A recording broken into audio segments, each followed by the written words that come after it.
बहुत बहुत धन्यवाद संचालक महोदय जी। आप सभी साथियों को जोहार, जय मूल्यवासी।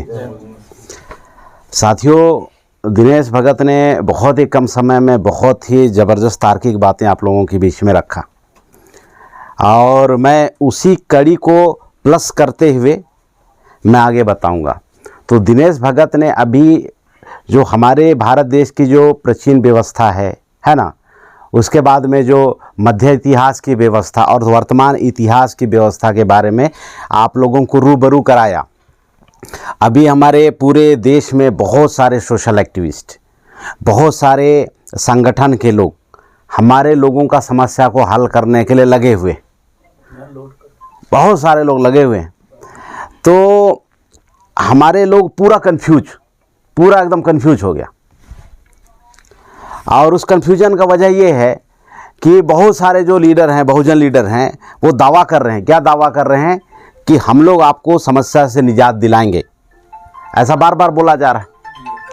तो हमारे लोग अभी पूरा मतलब कि हम लोग फील्ड करते हैं, काम करते हैं, तो लोग बोलते हैं कि हम किसके ऊपर यकीन करें, ऐसा समस्या हर जगह है। तो मैं ऐसे समय में आप लोगों को बताना चाहता हूं कि यहाँ पे कंफ्यूज होने का कोई ज़रूरत नहीं। यहाँ पे क्या है कि आपको मापदंड का सिद्धांत को अपनाना है। किसी भी चीज़ को परखने के लिए उसका मापदंड होता है। जैसे पानी को नापने का मापदंड क्या है? लीटर है। और अनाज को नापने का मापदंड क्या है? अगर इसको उल्टा कर दिया जाए, अनाज को लीटर से नापा जाए तो सही वजन आएगा क्या? या पानी को किलो से नापा जाए तो वैसे ही सामाजिक मापदंड क्या है? सामाजिक मापदंड में आता है आपका दोस्त कौन है और दुश्मन कौन है। तो इस मापदंड से आप सटीक जगह पे पहुंच सकते हैं, सही जगह पे पहुंच सकते हैं। और अगर ये मापदंड का इस्तेमाल आप नहीं करेंगे तो हर कोई आपको ठगेगा। अभी जैसे आप लोगों के बीच में आता है ब्राह्मणों का सामाजिक संगठन आरएसएस है। लोग बोलता है कि नहीं बोलता है कि आप आरएसएस के जिलाध्यक्ष बनो, आप बजरंग दल के जिलाध्यक्ष बनो, ऐसा बोलते हैं कि नहीं बोलते हैं? और हमारे एसटी एससी ओबीसी का आदमी बनता है कि नहीं बनता है? अगर उसको मापदंड का सिद्धांत पता होता, वो नापता कि ये जो आरएसएस है, ये बजरंग दल है, किसका संगठन है, तो हमारा एसटी एससी ओबीसी उसका जिलाध्यक्ष, ब्लॉक अध्यक्ष या फिर उसका कुछ बनता क्या? सदस्य भी वो कभी नहीं बनता। तो मापदंड को समझना बहुत जरूरी। तो अभी जैसे दिनेश जी ने बताया कि आप लोगों को यानी कि जागृत होना है, तो जागृति का पहला सिद्धांत क्या है? अपने दोस्त को पहचानना और अपने दुश्मन को पहचान करना। ये जागृति का पहला सिद्धांत। ये मापदंड आपको हर जगह लगाना है। ब्राह्मणों का सामाजिक संगठन में लोग आपको जोड़ने आए, आपके पास में मापदंड रहेगा कि ये मेरे दोस्त का संगठन है या मेरे दुश्मन का संगठन है। आपने तुरंत आइडेंटिफाई कर लिया, दुश्मन का है तो अवॉइड कर लो, दोस्त का है तो उसको पूरे शिद्दत के साथ में स्वीकारना है और काम करना है।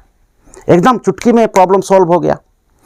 तो अभी बहुत सारे पॉलिटिकल विंग है, बहुत सारे सोशल विंग है, बहुत सारे लोग काम कर रहे हैं।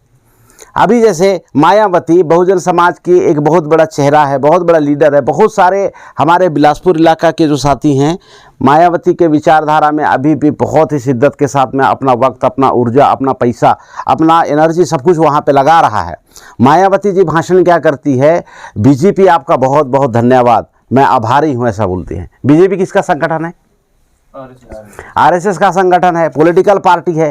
और जिसको जो हमारा एसटी एससी ओबीसी समझता है कि बहुजनों की सबसे बड़ी लीडर है, वो किसके ओर बात कर रही है? वो बीजेपी को बात कर रही है। अगर हमारे समाज को अगर मापदंड का सिद्धांत अगर समझ में आता तो तुरंत आइडेंटिफाई कर लेता सेकेंडों में कि बहन मायावती अभी पथभ्रष्ट हो चुकी है ना।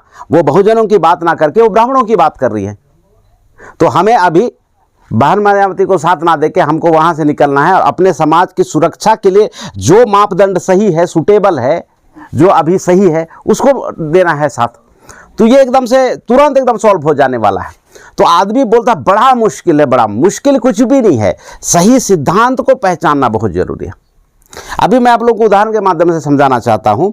अभी जैसे हमारे जो बनारसी लाल जी है ना, बनारसी लाल जी इतना बड़ा अपने घर में ताला लगाते हैं और यहाँ पे बैठे हुआ हमारा हर आदमी अपने घर से चाबी लेके आवे और पेंड्रा शहर से चाबी लेके आए, मरवाही से चाबी लेके आवे और गोरेला तीनों शहर से चाबी लेके आवे और हमारे बनारसी लाल के यहाँ पे इतना मोटा ऐसे ताला लगा हुआ है, एकदम मोटा ताजा वाला, उसमें आप घुमा के देखिए, खोलिए, खुलेगा क्या? रैंडमली इसको बोलते हैं देहात में अंधुआरी।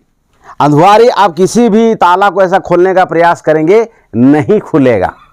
ऐसे ही क्या हो रहा है हमारे समाज में, बहुत सारे लीडर लोग, वो बोलता है कि हम ब्राह्मण का साथ सहयोग लेके हम सामाजिक उत्थान करेंगे, ऐसा बोलता है।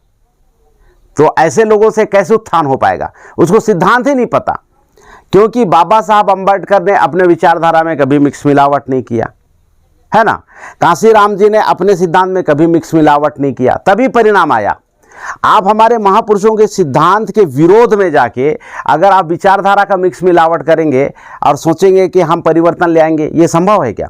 जैसे मैंने बताया, पेंड्रा, मारवाही और गोरेला से आप चाबी, किसी भी रैंडम चाबी को लाएंगे और बनारसी लाल जी का दरवाजा में आप ऐसा खोलेंगे, है ना, तो खुलेगा क्या? तो वो कैसे खुलेगा? चाबी जो है, ओरिजिनल जो चाबी है, ये इन्हीं के पास में है। अगर हमको वो ताला खोलना है तो राइट चाबी, सही चाबी को हम लोगों को इस्तेमाल करना पड़ेगा। तो सामाजिक बदलाव करने के लिए सही मापदंड का इस्तेमाल किए बगैर कैसे हो सकता है?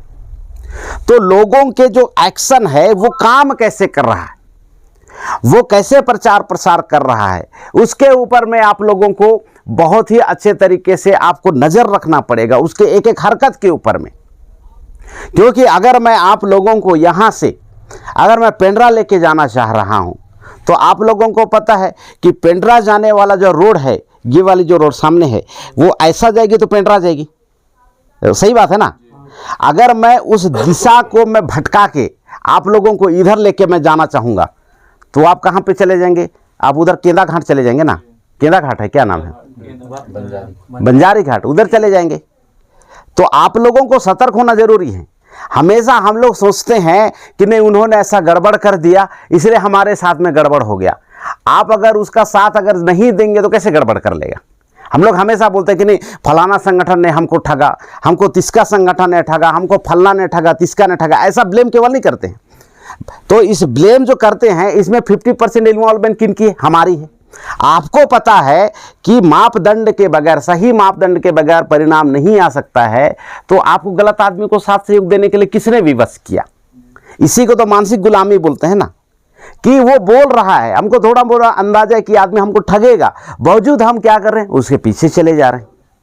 अगर हम बोल रहे हैं कि भाई तुम्हारा जो विचारधारा है, तुम्हारा काम करने का तरीका बहुजन विरोधी है, ST SC OBC विरोधी है, हम तुम्हारे साथ में नहीं जाएंगे, हम तुमको विरोध करेंगे, तो आदमी की औकात है कि आपको ढो के उधर लेके चले जाएगा। तो इसमें 50% जो मतलब कि हम लोगों के तबाह होने में जिम्मेवारी और जो है वो हमारी है। हम चले जाते उधर ना, हम चले जाते हैं, हम दिमाग नहीं लगाते हैं कि ये जो बंदा है, कोई भी बंदा हो, XYZ, मैं भी हो सकता हूं, मंगल जी भी हो सकते हैं, दिनेश भगत भी हो सकते हैं, कोई भी हो सकता है।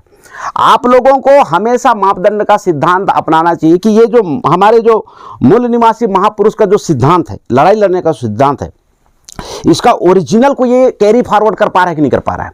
बीच में ऐसा कोई मिक्स मिलावट तो नहीं कर पा रहा है ऐसा। तो अगर आप यहां पैसे करेंगे तो आपको कोई भी ठग नहीं सकता। इस एजुकेशन को बोला जाता है दोस्त, ऑर्गेनाइजेशनल बिहेवियर बोला जाता है। संगठनात्मक हमको व्यवहार कैसे करना है, संगठनात्मक व्यवहार।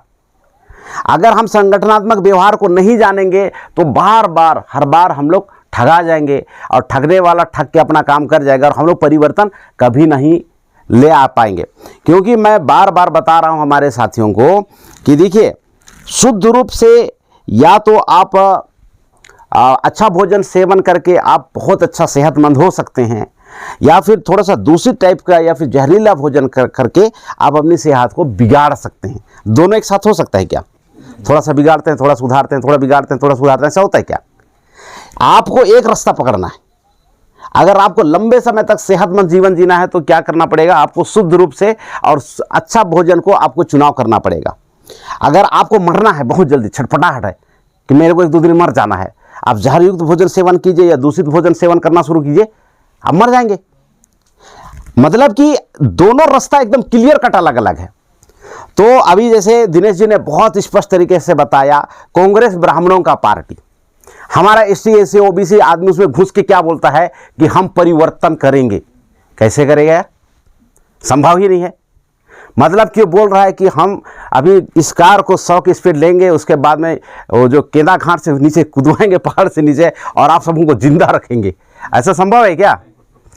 तो ये जो समाज में जो आपको भटकाने वाले लोग, इसी टाइप का तो रास्ता चल रहा है।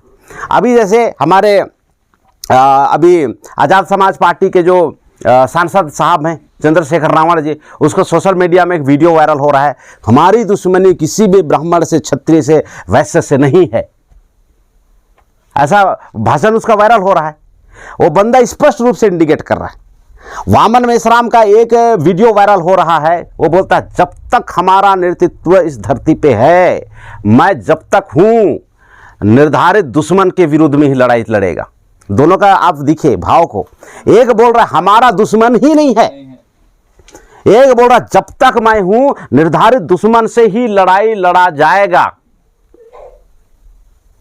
तो अगर हमारे बहुत सारे लोग, अगर माननीय हमारे जो सांसद साहब हैं चंद्रशेखर रावण जी, उसका उस स्टेटमेंट सबक नहीं लेगा तो समाज का क्या होगा?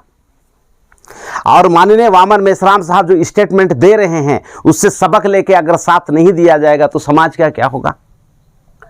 तो आज की जो मुलाकात है साथियों, बहुत ही मैक्रो लेवल पे बात करने का है। मैं एकदम से एक डिफरेंट कॉन्सेप्ट को मैं आप लोगों के बीच में रखने का प्रयास कर रहा हूं, ताकि आपको विचारधारा की ओरिजिनलिटी पता चले। अब बहुत सारे लोगों को ऐसा एक बिलीव होता है, कि ऐसा विश्वास होता है कि लोग हमारी बातों को नहीं सुनता है। जो हमारे नेतृत्व करने वाले लोग हैं, वो ऐसा बोलते हैं कि हमारी बातों को लोग सुनता नहीं है। ये जो कॉन्सेप्ट है पूरी तरह से ये गलत कॉन्सेप्ट है। अगर हमारी बातों को नहीं सुनते या किसी की बातों को नहीं सुनते लोग बाग, तो 3.5% जो ब्राह्मण है वो समाज में कांग्रेस को कैसे स्थापित किया?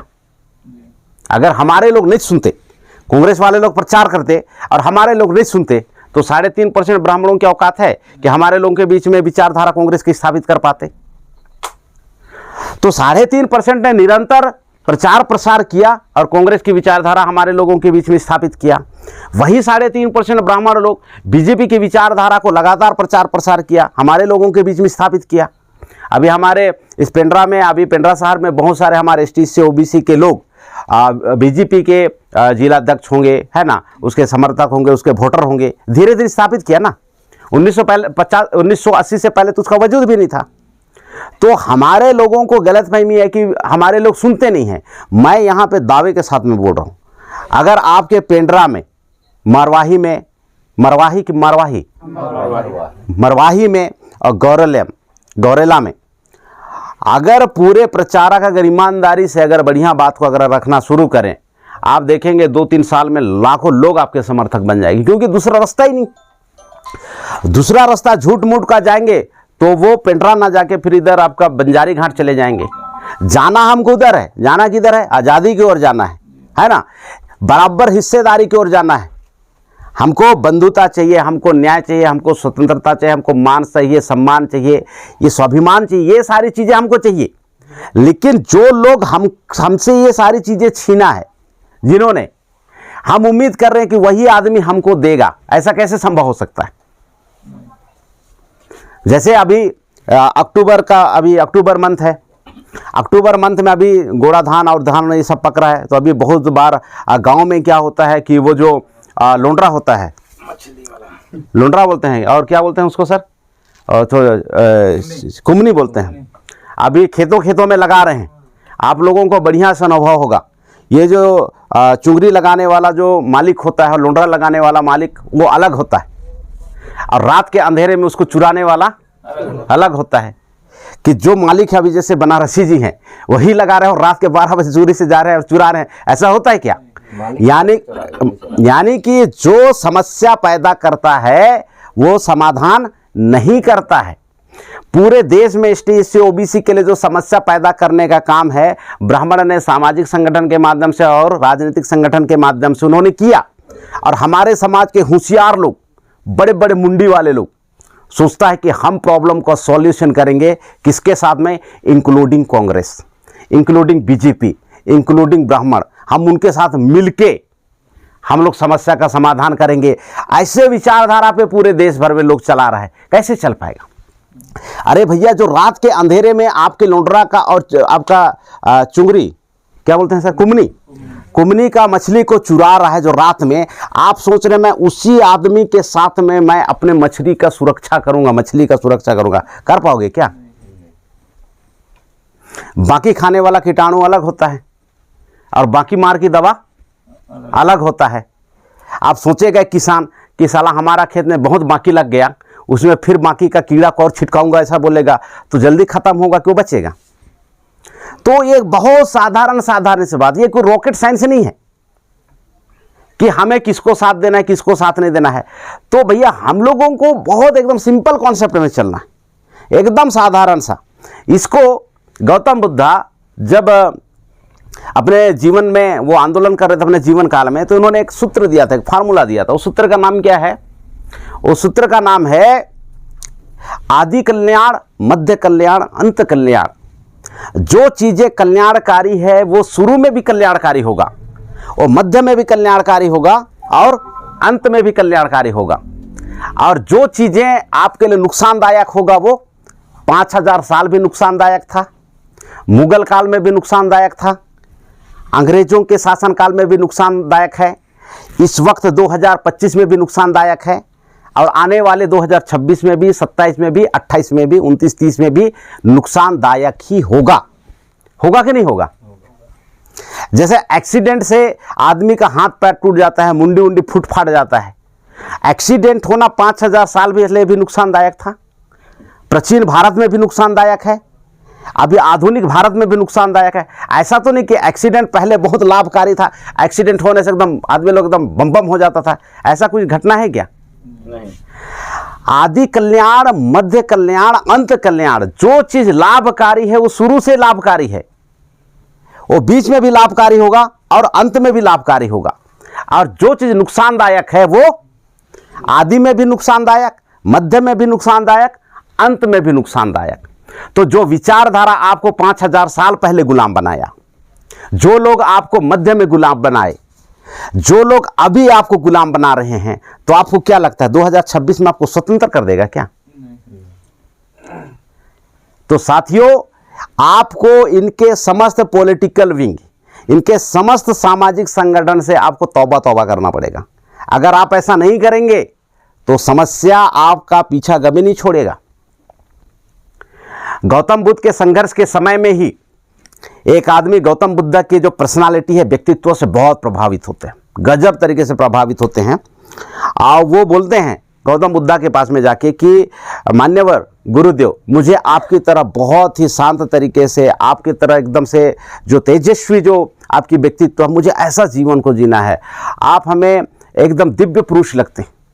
एक आम आदमी का कहना था, मतलब कि वो आदमी एकदम से टेंशन फ्री, एकदम रिलैक्स रहता था। उसको जीवन में मतलब कि उन्होंने इतना ज्ञान अर्जित कर लिया था कि छोटी मोटी बातें उसको परेशानी नहीं करती थी, और वो जो उसके अंदरूनी जो भाव था वो लोगों को प्रभावित करता था। उससे प्रभावित होकर एक आम आदमी उसके पास में जाता है और गौतम बुद्ध उसको देख के मुस्कुराते हैं। आप बोलते हैं कि ठीक है, आप ऐसा करना, कल अर्ली मॉर्निंग हमारे पास में आ जाना, एकदम सुबह सुबह भोर में प्रातःकाल अब हमारे पास में आ जाना।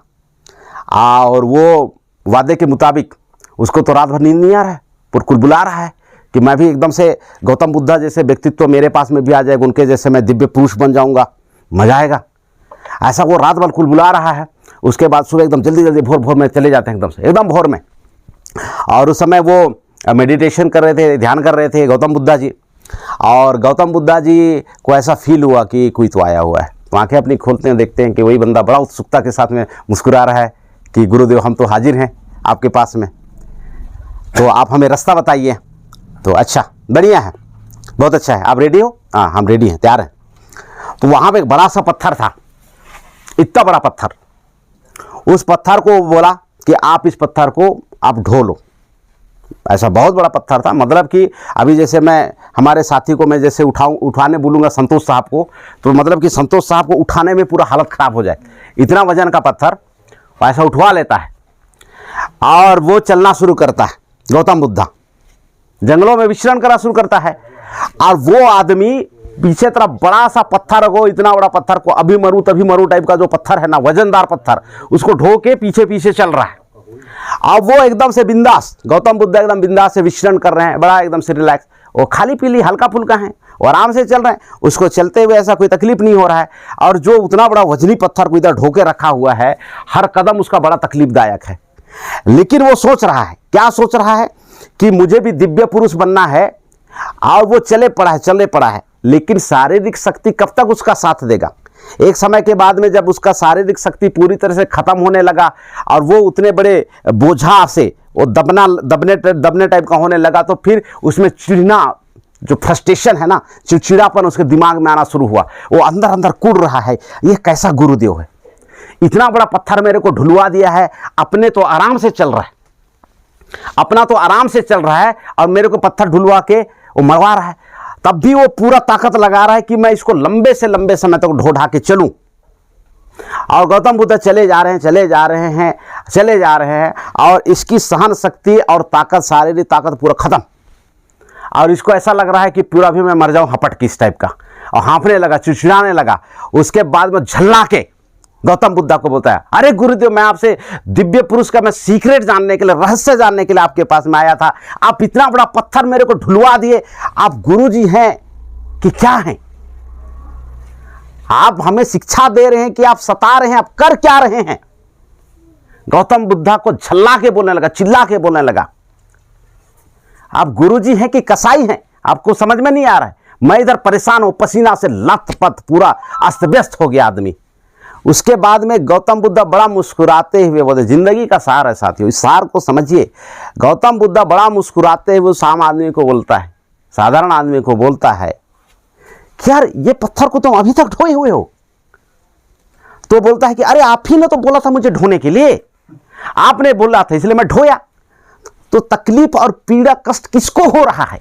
मुझे हो रहा है कि तुम्हें हो रहा है? तो बोल रहा है मुझे हो रहा है। तो इतना बुद्धि नहीं है कि इसको छोड़ देना है। तो साथियों, ये जो गौतम बुद्ध का जो शिक्षा है, अगर कांग्रेस को ढो के अगर तुम्हारे बच्चे का नौकरी खत्म हो रहा है, आपको छोड़ देना है। बीजेपी का साथ सहयोग देके अगर तुम्हारी जो धार्मिक स्वतंत्रता छीन रही है, आपका आरक्षण छीन रहा है, छोड़ देना है। आरएसएस के वजह से सामाजिक बंधुता में यहाँ पे सांप्रदायिक दंगे भड़काने का काम अगर किया जा रहा है, आपको उस वजनी पत्थर की तरफ वहीं पे छोड़ देना है, आपको हल्का फुल्का हो जाना है। तो ये है साथियों, अगर पूरी दुनिया के अंदर में समस्या को पैदा करने वाले लोगों के साथ में चल के अगर आपको ऐसा लगता है कि हम समाधान करेंगे, ये सबसे बड़ा गलतफहमी है, बहुत भयंकर गलतफहमी है। और ज़्यादातर समय में आज जो सोशल एक्टिविस्ट हैं, सामाजिक कार्यकर्ता हैं, वो इसी पथ पे आप लोगों को लेके चल रहे हैं। इसीलिए साथियों, परिणाम कभी भी नहीं आ पा रहा है।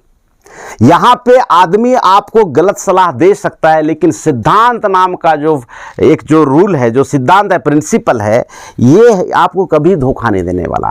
क्योंकि हमारे महापुरुषों की विचारधारा वो एक अलग विचारधारा था और ब्राह्मणों की विचारधारा वो एक अलग विचारधारा है।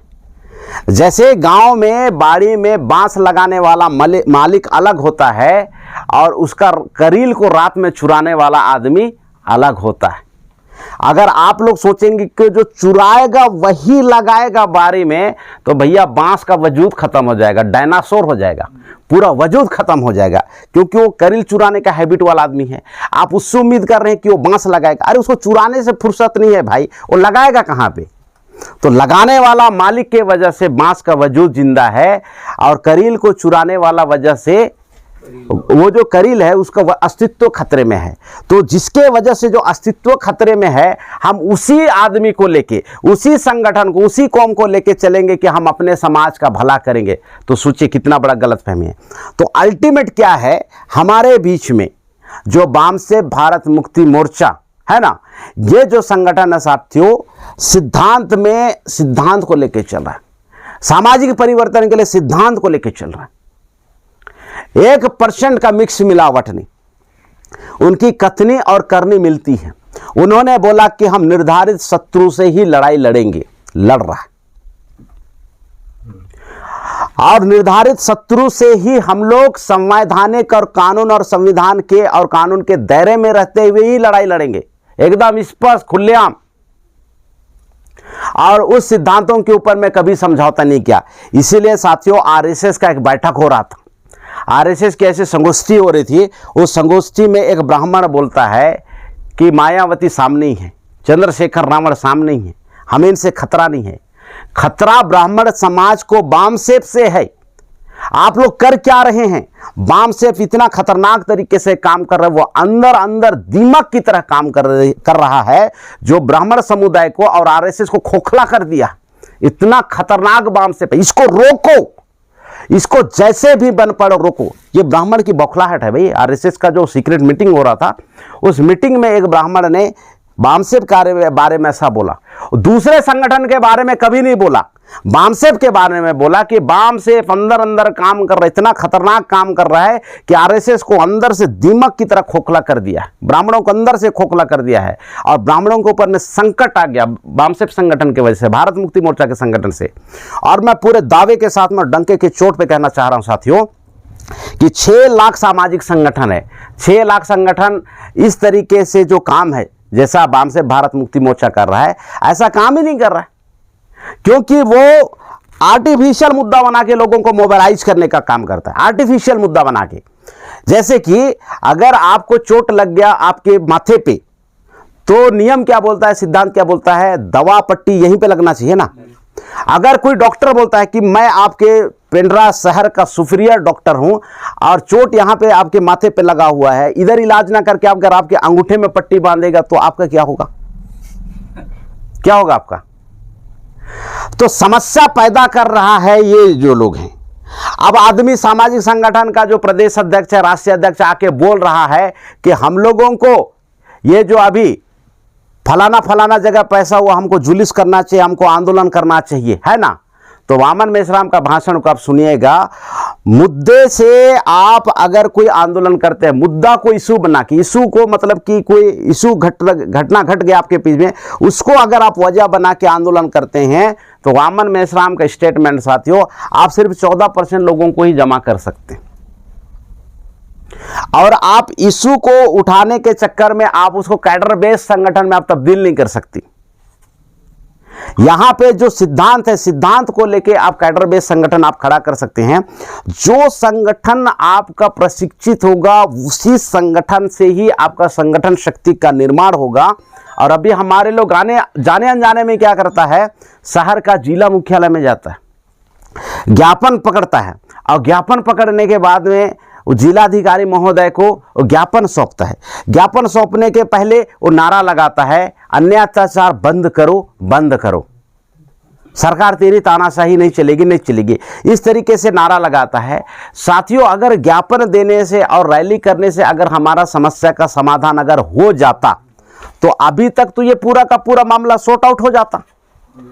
आप आए दिन आपके जिला मुख्यालय में आपके पास में ऐसी हजारों घटनाएं घटती है, आप ज्ञापन देते हैं, सॉल्व हो जाता।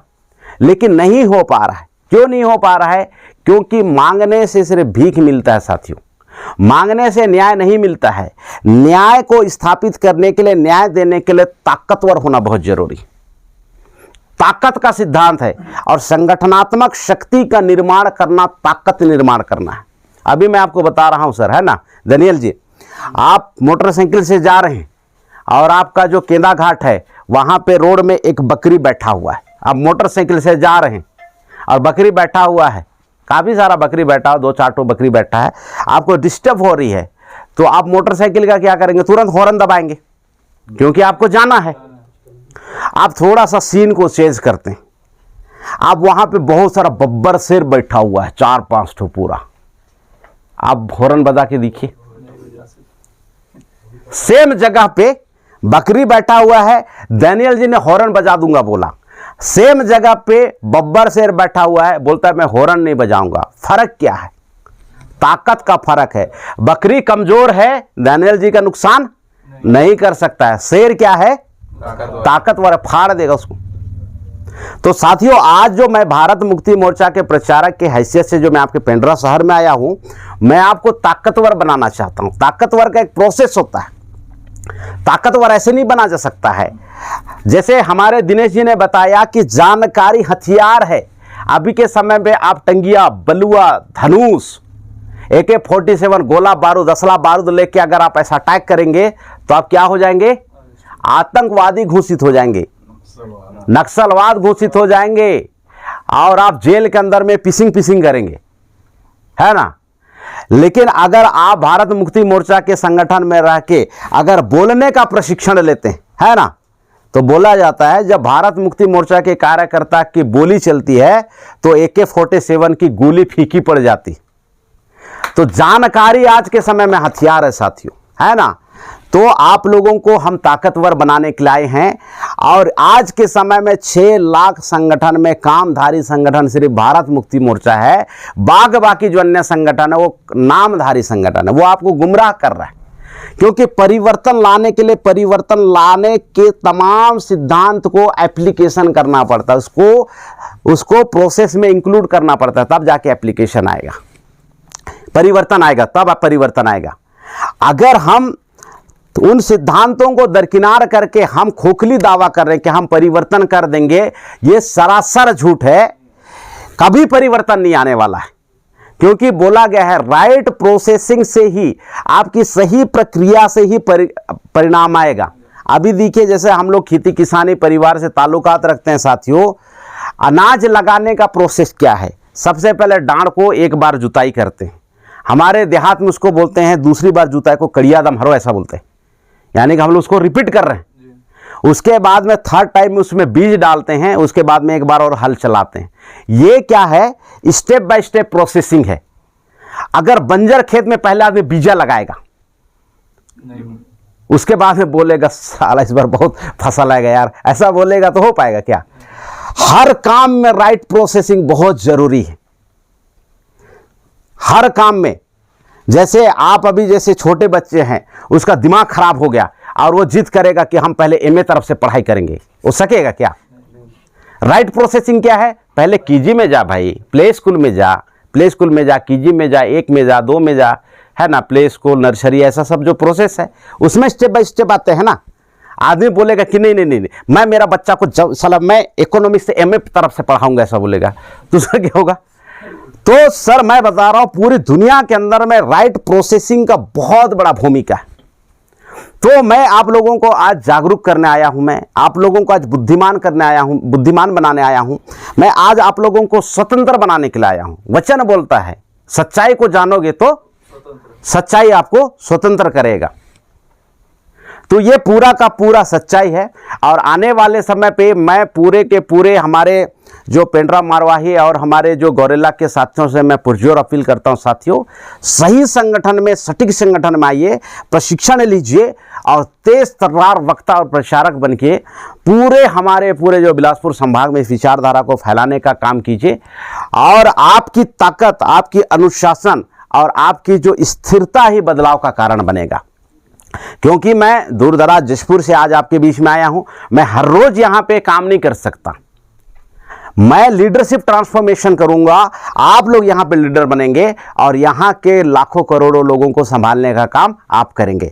एक्सपेक्टेशन क्या होती है हमारी कि यार रूपनारायण एक का अगर आता ना यार मजा आ जाता। मजा तो आता भाई, आएगा भी, आऊंगा तो क्यों मजा नहीं आएगा, लेकिन परिवर्तन नहीं आएगा। परिवर्तन के लिए आपको as it is leadership transformation चाहिए। दिनेश भगत जी बहुत अच्छा बोलते हैं, है ना, लेकिन हर बार ये आपके पास में अवेलेबल नहीं रहेंगे। क्योंकि देखिए संगठन का जो सिद्धांत कैसे काम करता है, स्टेट बॉडी बनता है, स्टेट बॉडी की जिम्मेदारी होती है डिस्ट्रिक्ट बॉडी बनाने की, डिस्ट्रिक्ट बॉडी की जिम्मेदारी होती है तहसील बॉडी बनाने की, ब्लॉक बॉडी बनाने की, और ब्लॉक वालों की जिम्मेदारी होती है पोलिंग बूथ तक जाने की, गांव स्तर तक जाने की, है ना। तो वो क्या है कि राइट प्रोसेस से अगर आदमी सोचेगा कि नहीं यार उसी को बुलाओ, तो अभी देखिए छत्तीसगढ़ में जो 33 जिला है, 33 जिले में 253 तहसील है। अगर मैं हर तहसील में मैं एक एक दिन मीटिंग मारूं तो मुझे पूरा 1 साल खत्म हो जाएगा।